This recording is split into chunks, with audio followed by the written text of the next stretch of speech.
Hi guys and welcome back to my channel. Today's case is going to be the solved true crime case of Elisabeth Fritzl. I'd just like to let you know my normal disclaimer, I don't mean any disrespect to anyone I'm going to speak about today. I've simply gathered the information off the internet, compiled it into one video for educational purposes.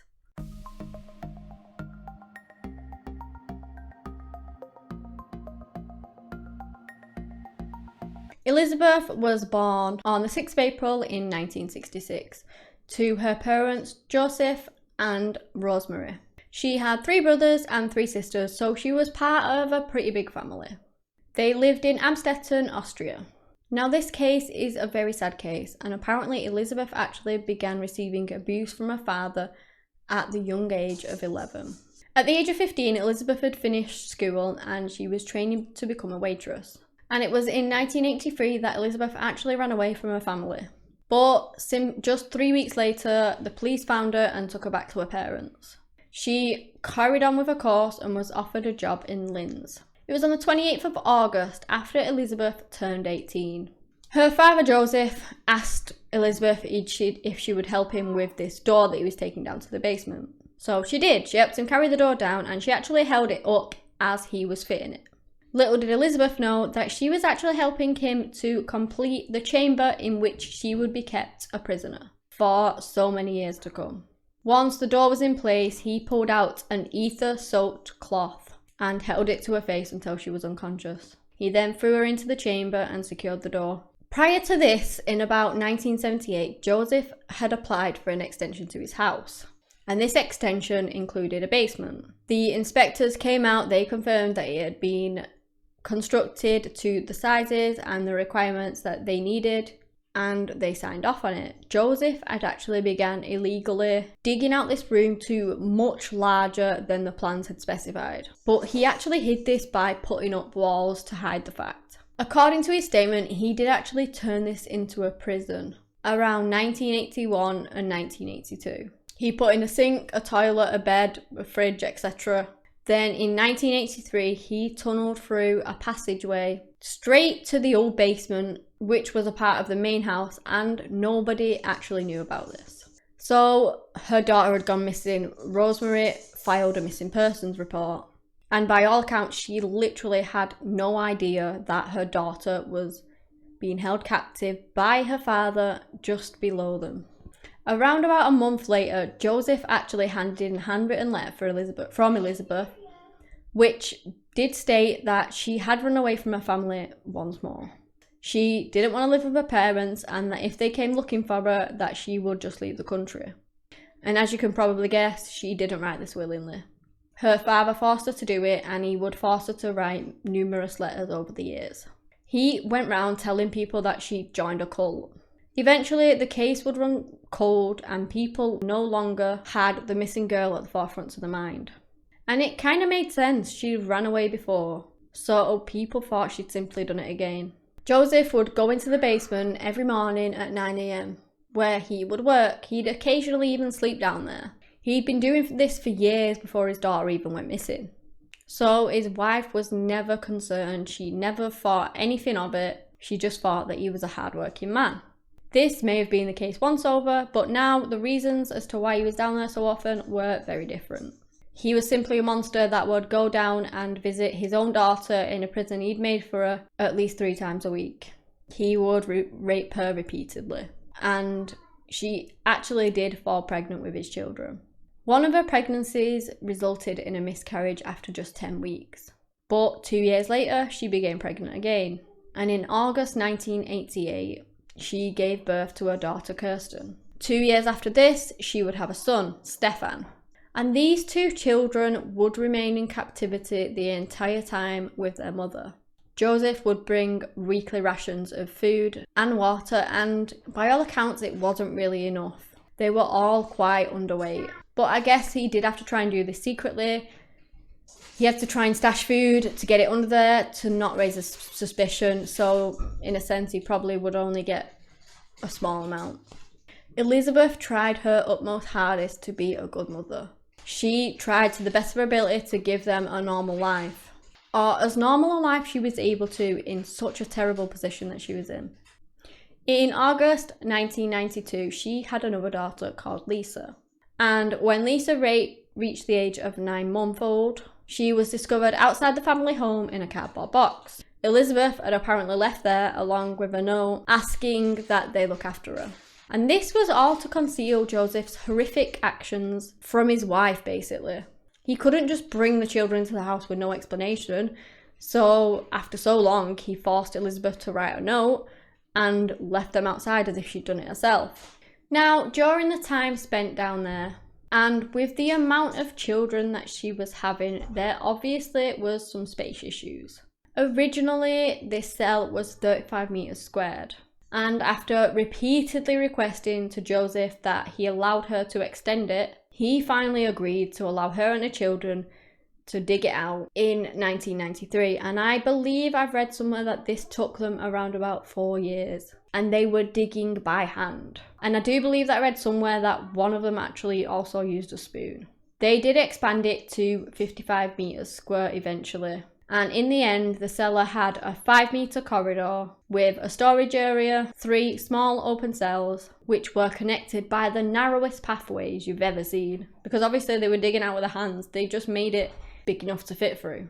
It ended up being quite elaborate. It had a basic cooking area with bathroom facilities, 2 sleeping areas, with 2 beds in each. There was also a padded room in which Joseph would use to rape Elisabeth. The cells only had 2 access points. One was a hinged metal door which weighed over 1,000 pounds, and this would eventually become useless because of the sheer weight and the difficulty that came along with opening it. There was also a metal door which was located behind a shelf in Joseph's basement workshop. He was an engineer, he worked down there all the time. And this door was so heavily protected. So that if it was just randomly found, that nobody would be able to get in, nobody would be able to get that far to actually get to Elisabeth. To get to the door, you had to cross 5 locking basement rooms. There was an electronic code that protected this door, which you needed a remote control unit for. Once inside, to get to where Elisabeth was actually held, you'd have to go through a further 8 locked doors, 2 of which had an additional electronic locking device. In February 1994, her 4th child, Monica, was born, and at the age of 10-month-old, she was found in a pushchair outside the entrance of the family house. Not long after this, Rosemary apparently got a phone call off Elisabeth, asking her to look after her daughter. And it's actually believed that Joseph used a recording of Elisabeth to make this call. And Rosemary did actually report this to the police, and she was absolutely astonished as to how Elisabeth had gotten her new phone number when it was actually unlisted. In April 1996, Elisabeth gave birth to twin boys, and unfortunately one did pass away after less than 3 days. Joseph removed and cremated the body. Apparently there was some speculation as to whether Joseph could have actually intervened and possibly saved this child's life, but him being him, non-remorseful, he just left it, and I think that he thought that either the baby would survive or it wouldn't, and unfortunately it didn't. The surviving twin was named Alexander and was taken up to the house at the age of 15-month-old, and he was left in a similar way as the other 2. Surprisingly, social services never questioned the sudden appearance of these children and allowed them to raise them as their own.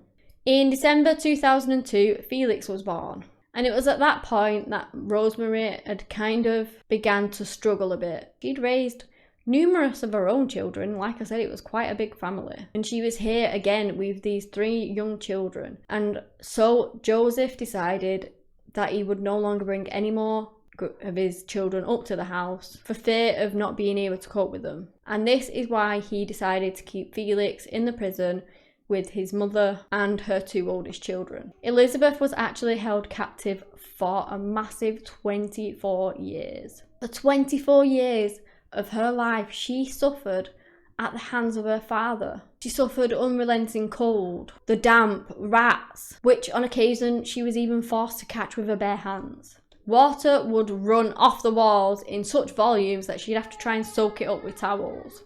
And when summer came around, her cell was unbearable. It turned into a sauna, and this was actually the worst time of year for her.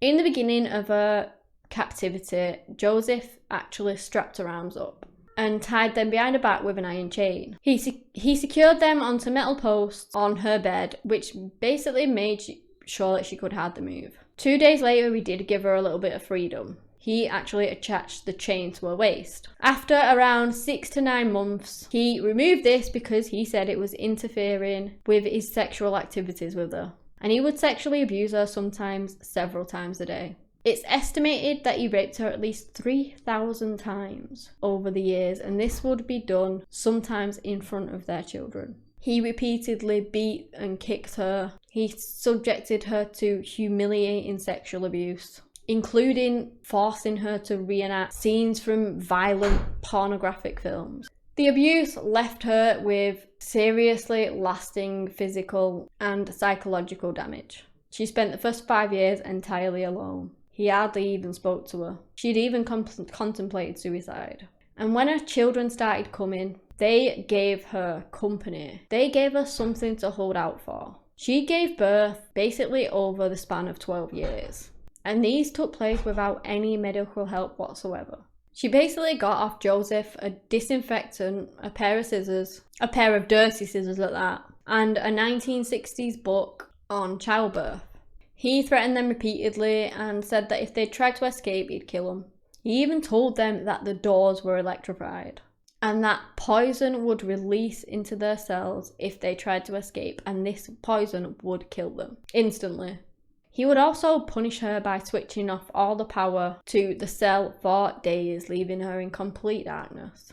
It's just horrific, the things that she had to endure, her and her children. It's just absolutely horrible to even think about. The end of her horrible ordeal came when her 19-year-old daughter, Kirsten, became gravely ill.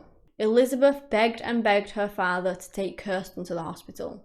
And not really being known for his mercy, he remarkably did. Like I said before, that twin that may have survived, if he would have intervened, if he would have taken it to the hospital, he just didn't bother. So I think Elizabeth was quite surprised when he did allow her to go.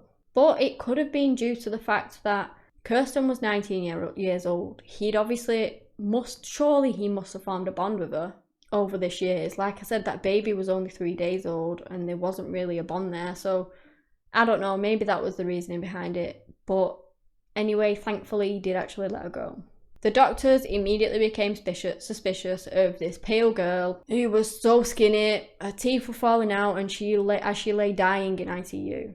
They did appeals for the mother to come forward with some information that was necessary for her survival. Elizabeth and her sons actually saw this on the TV in their cell, and she pleaded with her father to let them out. With an aging, weakened man from what he used to be all them years ago when he first captured her, and a man who was growing weary of trying to sustain 2 families. He had actually began hatching a plan prior to his daughter's illness on how he could release Elizabeth and her children without actually raising suspicion. And for the first time ever, Joseph relented. On the 19th of April in 2008, he let Elizabeth out for the first time in 24 years. She and her children had not seen the outside world in all that time. Her children had been down there all their life. They've never ever seen what the outside world looked like. Elizabeth was let out to go to the hospital, and Joseph actually drove there. And he told the doctors that the family had simply appeared on his doorstep. The doctors and police didn't believe him, and they actually whisked Elizabeth into a separate room away from her father, and they told her that they were going to charge her with child abuse because of the sheer state that her daughter was in. She, of course, had a totally different story to her father, and she agreed to tell them, but she said that she didn't want to see that monster ever again. She told the whole truth, the horrible, horrible truth of her 24 years of imprisonment. After the arrest, the children in the cellar were also released. And again, these children had been down there their entire life. They had not seen the outside world. They had not seen any of it, and it's just horrible to even think that. Rosemary Fritzl actually fled the home. She had allegedly known nothing of Joseph and the events that were taking place right underneath her feet basically. But she fled the home because she was so shocked and scared. And Joseph did back up her story. He did say that she didn't know anything about it. They actually had tenants who lived in the apartment that was built in addition to the Fritzl home, who also never knew that this was happening right below. Joseph had always explained away the sounds by blaming faulty pipes and a noisy heater, when in fact the sounds that they were hearing were his daughter and her children being kept prison underneath them. Joseph Fritzl, on the 19th of March in 2008, was sentenced to life imprisonment without the possibility of parole for 15 years. He stated that he accepted his sentence and he wouldn't appeal. In March 2019, at the age of 84, it was reported that Joseph's health was rapidly declining and he no longer wanted to live as he rotted in jail. Today, Elisabeth Fritzl lives under a new name, with a new identity, in a secret Austrian village known only as Village X. Their home is under CCTV surveillance and the police patrol every corner. The family doesn't allow interviews anywhere within their walls, and they actually decline to give any themselves. Though Elisabeth is now in her mid-50s, the last photo that was actually taken of her was when she was just 16 years of age. The efforts to conceal her new identity were made to keep her past hidden from the media and just basically let her get on with a new life. And I really do hope that Elisabeth has managed to do that, to move on from the disgraceful ordeal that she had to deal with, to build a new life and just enjoy the rest of it, because she suffered so much when she was young and her younger years were just taken from her, and it's just horrible. So I really do hope that she was able to enjoy her life now. The efforts to conceal her new identity, many do believe that they've simply done a better job of ensuring her immortality as the girl held captive for 24 years. If you would like me to look into any more cases, please do let me know in the comments below and I'll look into them for you. If you're new here and like this video, please like and subscribe, and you can see videos of similar content. Anyway guys, that's all I have today on the case of Elisabeth Fritzl. Thank you so much for watching, and until next time, bye!